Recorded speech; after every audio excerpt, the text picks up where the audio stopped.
now moving towards the last topic of this chapter, which is Brownian motion या Brownian movement. Now what is Brownian motion or the Brownian movement?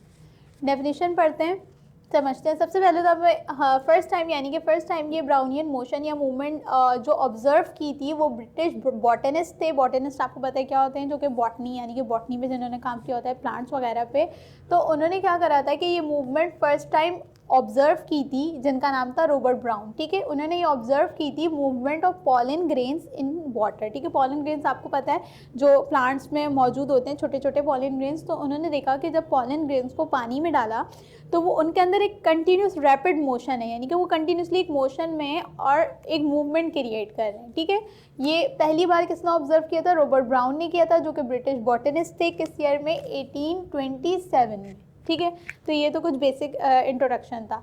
अब अगर इसके statement की बात करें कि what is the statement of the Brownian movement और the Brownian motion is a continuous rapid zigzag motion of a suspended particles through the medium is called Brownian motion. Simply कह रहे हैं कि एक कंटिन्यूस बोलते हैं मुसलसल तौर पर, और जिगजैग मोशन आपको पता है जिगजैग क्या पाथ होता है, इस तरीके का पाथ होता है ना. कहने के एक मुसलसल जिगजैग मोशन होना किसी भी सस्पेंडेड पार्टिकल्स का. सस्पेंडेड समझते हैं यानी किसी चीज़ को किसी चीज़ में सस्पेंड कर दिया. जैसे कि ये मैंने एक वाटर लिया और अगर मैंने इसमें कुछ पार्टिकल्स डाल दिए तो वो पार्टिकल्स क्या होंगे, इसके अंदर सस्पेंड हो जाएंगे. तो कहने कि किसी भी सस्पेंडेड पार्टिकल्स का किसी भी मीडियम में, मीडियम यहाँ पे क्या है, यहाँ पे मीडियम है वाटर और सस्पेंडेड पार्टिकल्स अंदर इसके डालने वाली चीज़. ठीक है, तो किसी भी मीडियम में सस्पेंडेड पार्टिकल्स का एक मुसलसल मोशन में रहना, उस तरीके की मोशन कहलाती है ब्राउनियन मोशन.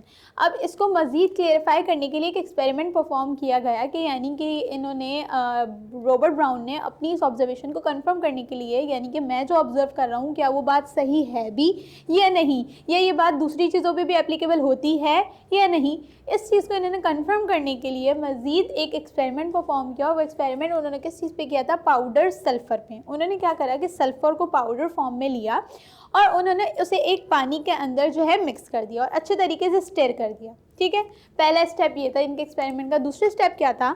उन्होंने क्या करा, जैसे कि एक बीकर है, ठीक है, इसमें सल्फ़र डाला और सल्फ़र को पानी के अंदर अच्छे तरीके से डिज़ोल्व कर दिया.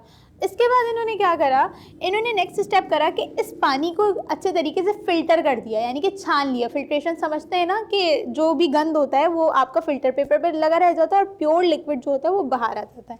जब इन्होंने इसे फ़िल्टर किया तो जो मोटे मोटे सल्फर्स के पार्टिकल्स थे वो तो फ़िल्टर से पास नहीं हो सके, वो ऊपर ही रह गए. फ़िल्टर के जो बहुत ही ज़्यादा फाइन पार्टिकल्स थे वो फ़िल्टर के छोटे छोटे पोर से पास होके फ़िल्ट्रेट में आ गए. ठीक है, जो बड़े पार्टिकल्स थे वो फिल्टर पेपर क्रॉस नहीं कर सके, लेकिन जो बहुत ज़्यादा फाइन यानी कि बहुत ज़्यादा छोटे थे वो फिल्टर पेपर भी क्रॉस करके आपके फिल्ट्रेट में आ गए. तो अब जो फिल्टर होके जो हमारे पास फिल्ट्रेट आया है, यानी कि जो छान लिया फिल्टर होके, यानी कि जितने भी सल्फ़र पार्टिकल्स तो उनके हिसाब से वो अलग हो जाने चाहिए थे, लेकिन नहीं हुए क्योंकि सल्फ़र के बहुत सारे पार्टिकल्स इतने फाइन थे कि उन्होंने फिल्टर पेपर भी क्रॉस कर लिया. अब जो है हमारे पास फिल्ट्रेट आया है तो इसमें क्या है, कुछ सल्फ़र के पार्टिकल्स हैं जो कि फाइन सल्फ़र पार्टिकल्स हैं. अब इन्होंने क्या करा, इस पानी में से एक ड्रॉप लिया. ठीक है, इस पानी में से एक ड्रॉप लिया और इसे एक स्लाइड पर ऑब्जर्व किया. स्लाइड आप जब एक्सपेरिमेंट परफॉर्म करेंगे इंशाल्लाह फर्स्ट ईयर या सेकंड ईयर में, तो आप भी स्लाइड्स वगैरह ऑब्जर्व करेंगे. आपने इनफैक्ट अभी अगर 9th में भी स्लाइड्स वगैरह दिखाते हैं डिफरेंट उनकी, तो आपने अभी भी ऑब्जर्व किया होगा कि स्लाइड पे जब इन्होंने इस ड्रॉप को लिया, ठीक है, इस ड्रॉप को स्लाइड पे लिया और इस ड्रॉप को अब इन्होंने माइक्रोस्कोप में ऑब्जर्व किया. जब इन्होंने माइक्रोस्कोप में ऑब्जर्व किया, क्योंकि पार्टिकल्स तो इतने फाइन थे कि उन्हें नेकेड आई से देख ही नहीं सकते थे, तो इसलिए माइक्रोस्कोप के अंदर ऑब्जर्व किया. जब माइक्रोस्कोप में ऑब्जर्व किया तो देखा कि ये जो वाटर का ड्रॉप है इसके अंदर जो सल्फर के बहुत छोटे छोटे पार्टिकल्स जो रह गए हैं वो कंटिन्यूस मोशन में, एक उनके अंदर मुसलसल मोशन डेवलप है.